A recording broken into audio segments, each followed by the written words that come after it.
we're going to be talking about the different types of fights. There are A, B, C, and D fights. An A fight is what we like to call a blood and guts street fight. You know, I'm in an alleyway or I'm downtown in the city and some stranger comes up and tries to hurt me. Well, when I'm dealing with a situation like that, I'm going to be doing a lot of striking to major targets. I don't know this guy, so he comes at me. I need to make sure that I hit him in his eyes. I need to hit him in the throat, because I don't know him from Adam. You know, if I go over there and I try and break Dave DaSilva's nose, well, he's going to kill me. He's not going to get phased. He's had his nose broken. And since I don't know that, in order to protect myself, I need to make sure that I'm hitting him in places where I know he's going to go down. I know it's going to have a major effect over him.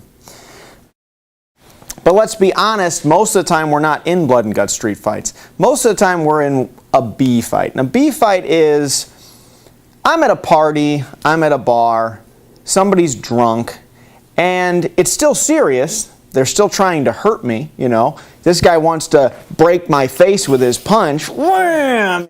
But maybe he doesn't deserve to lose his vision or lose his life because he's drunk. I still want to hurt the guy. You know, maybe I break his ribs, maybe I break his nose, maybe I kick him in the groin.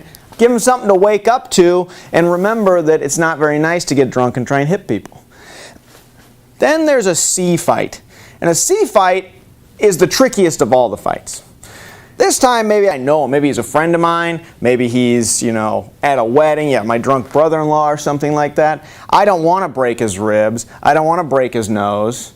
But I need him to stop because he's also still trying to hurt me. So in a situation like this, if he were to try and hit me, you know, I might block his punch and then go ahead and go into a controlling type of technique, and I get him in a position where he's not capable of continuing to cause trouble. You know, he's in a situation where he has to either calm down or we're going to be sitting there for a while. And then the last type of fight is a D fight, and that's a sporting event. And that could be anything. It could be point karate, it could be a taekwondo tournament, it could be an MMA fight. People sometimes have a little bit of a skewed vision. They think that that is real fighting. Well, it's not real fighting because it's a very different situation when I can gouge a person's eyeballs, I can hit him in the throat, you know, I can take my elbow and hit him in the occipital lobe. When he grabs onto me, I could grab his finger and snap it off. These are all things that you can't do in a sporting event. And that's fine. Obviously, we don't want to be doing those things in sports. But it's very important to know that there's a big difference between a sporting event and a real fight. So again, there's basically 4 different types of fights.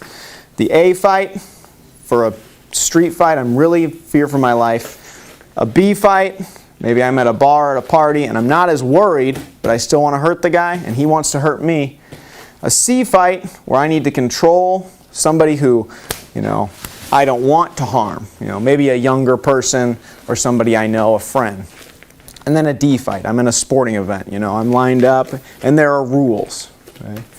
And it's very, very important to remember the differences, and those are the ABCs of self-defense.